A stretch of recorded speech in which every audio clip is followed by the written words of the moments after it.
ദയവ് ചെയ്ത് NEET exam എഴുതിയ ആളുകളോട്, കാരണം നിങ്ങളുടെ സെയിം മാർക്ക് വേറൊരു കുട്ടിക്ക് ഉണ്ടെന്നുണ്ടെങ്കിൽ MBBS, BDS, BAMS lakhs plus students വിചാരിച്ചത്ര എനിക്ക് ചെയ്യാൻ. Welcome back to my YouTube channel. അപ്പോൾ കഴിഞ്ഞ വീഡിയോ ചെയ്തപ്പോൾ നല്ല റെസ്പോൺസസ് ആണ് കിട്ടിയത്. Thank you so much. പ്രത്യേകിച്ച് നീറ്റ് ആസ്പിരൻസിന്റെ ഉള്ളിൽ ഭയങ്കര ഒരു ക്യൂരിയോസിറ്റി ഉണ്ട്, എന്തായിരിക്കും കട്ട് ഓഫ് എന്നുള്ളത് ആലോചിച്ചിട്ട് കുറെ കമന്റ്സിന് ഞാൻ റെസ്പോണ്ട് ചെയ്തിട്ടുണ്ടായിരുന്നു. എന്നാലും ചില കമന്റ്സ് പിന്നെയും വന്നിട്ടുണ്ട്. അപ്പൊ അതിൽ പറയുന്നത് മെയിൻലി എല്ലാവർക്കും അറിയേണ്ടത് ഇത്ര മാർക്ക് കിട്ടിയാൽ എനിക്ക് ഈ കോളേജിൽ കിട്ടുമോ, അല്ലെങ്കിൽ എനിക്ക് ഈ ഒരു കോഴ്സിന് കിട്ടുമോ എന്നുള്ളതൊക്കെയാണ്. അപ്പൊ നിങ്ങൾ മനസ്സിലാക്കേണ്ടത് നമ്മളെ മാർക്കിനെ ബേസ് ചെയ്തിട്ടല്ല ഒന്നും. റീസെന്റ് എല്ലാവരുടെയും ഒരു പ്രഡിക്ഷൻ എന്ന് പറയുമ്പോൾ 630 to 640 പറയുന്നുണ്ട്, 620 to 630 ഉള്ളിലൊക്കെ കട്ട് ഓഫ് വരാൻ ചാൻസ് ഉണ്ട് എന്നുള്ള ഒരു പ്രഡിക്ഷൻ പറയുന്നുണ്ട്.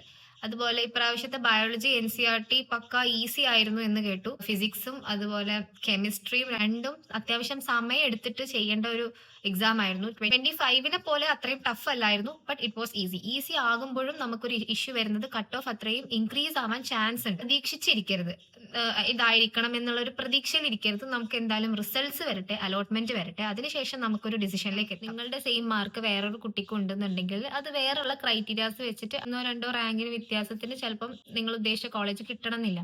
സോ നമുക്ക് എപ്പോഴും കട്ട് ഓഫ് എന്താന്ന് അറിഞ്ഞതിന് ശേഷം അത് പറയാൻ പറ്റുള്ളൂ. ഇനി കട്ട് ഓഫ് വന്നിട്ടുണ്ടെന്നുണ്ടെങ്കിലും പല പല ക്രൈറ്റീരിയാസ് വെച്ചിട്ടായിരിക്കും നമ്മൾ റാങ്കിന്റെ ബേസിസിലാണ് നമുക്ക് ഏത് കോളേജ് കിട്ടും ഇല്ല എന്നുള്ളത് പറയാൻ പറ്റുക. പാനിക് ആവേണ്ട കാര്യമില്ല.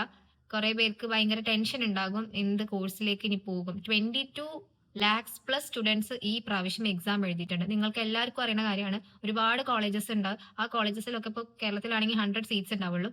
100 സീറ്റ്സിൽ നമുക്കിപ്പോൾ ഒരു ഉറപ്പുമില്ല ഈ 22 lakh പ്ലസ് സ്റ്റുഡൻസിന് കിട്ടണം എന്നുള്ളത്. അത് എല്ലാവർക്കും അറിയുന്ന ഒരു റിയാലിറ്റിയാണ്. ഒരു നീറ്റ് എക്സാം എഴുതി എന്ന് വിചാരിച്ചാൽ നിങ്ങൾക്കിപ്പോൾ ഇൻ കേസ് എല്ലാവർക്കും എളുപ്പമായിരുന്നു. അപ്പോൾ ചില ആളുകൾക്ക് മനസ്സിനുള്ളിൽ ഉണ്ടാവും, ഞാൻ വിചാരിച്ചത്ര എനിക്ക് ചെയ്യാൻ പറ്റിയില്ല, എഴുതാൻ പറ്റിയില്ല. കുറേ സ്ഥലത്ത് നിന്ന് പ്രഷർ ഉണ്ടാകും. എനിക്ക് നിങ്ങളോട് പറയാനുള്ളത്, നീറ്റ് സ്റ്റുഡൻസിനോട്, നിങ്ങളുടെ ചുറ്റുമുള്ള ആളുകളെ കുറിച്ചിട്ട് നിങ്ങൾ കുറച്ച് ബോധേഡ് ആയിരിക്കും ഡെഫിനറ്റ്ലി. കാരണം നിങ്ങൾ കുറേ കാലങ്ങളായിട്ട് കേൾക്കുന്ന കുറേ ചോദ്യങ്ങൾ ഉണ്ടാകും. എന്തായി, എങ്ങനെ ഉണ്ടായിരുന്നു എക്സാം, ഇപ്രാവശ്യം കിട്ടൂലേ, ഇങ്ങനെയുള്ള പല ചോദ്യങ്ങളും നിങ്ങൾ ഫേസ് ചെയ്തിട്ടുണ്ടാകും.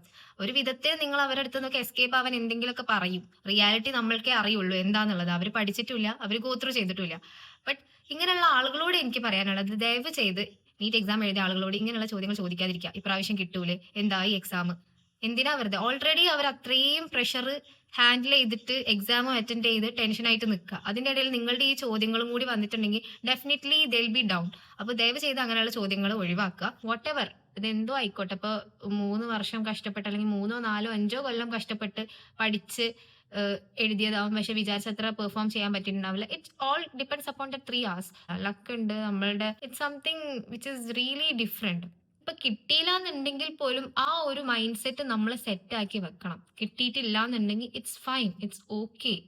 അലോട്ട്മെന്റ്സ് വരട്ടെ, അതുവരെ ടൈം ഉണ്ട്. നമുക്ക് എന്തൊക്കെ ചെയ്യാൻ കഴിയും എന്നുള്ളത്, ലൈക്ക് ഏതൊക്കെ കോഴ്സസ് ഉണ്ട്, എന്തൊക്കെ ചെയ്യേണ്ടത് എന്നുള്ള കാര്യങ്ങളൊക്കെ ഒന്ന് സെർച്ച് ചെയ്യുക. നിങ്ങൾക്ക് താല്പര്യമുള്ള എല്ലാ കോഴ്സസിനും കൊടുക്കുക. MBBS, BDS, BAMS, what ever. Allied ഹെൽത്തിന് അതിന് ഇൻട്രസ്റ്റ് ഉണ്ടെങ്കിൽ അതിന് കൊടുക്കാം. നോക്കാം. നമ്മുടെ ഫ്യൂച്ചർ നമ്മുടെ കയ്യിലല്ല. നമ്മൾക്കുള്ള നല്ലത് നമ്മളെ അടുത്ത് തന്നെ ഉണ്ടാകും, നമ്മളെ തേടി തന്നെ വരും. അല്ലാത്തതൊക്കെ നല്ലതായിരിക്കണം എന്നില്ല നമുക്ക്.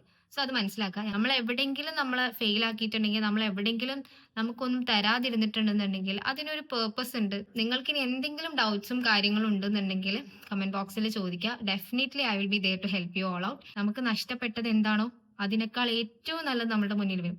So trust the journey. അത്രയൊക്കെയുള്ളൂ എനിക്ക് പറയാൻ. All the best. നല്ല റിസൾട്ട്സ് ആവട്ടെ എല്ലാവർക്കും.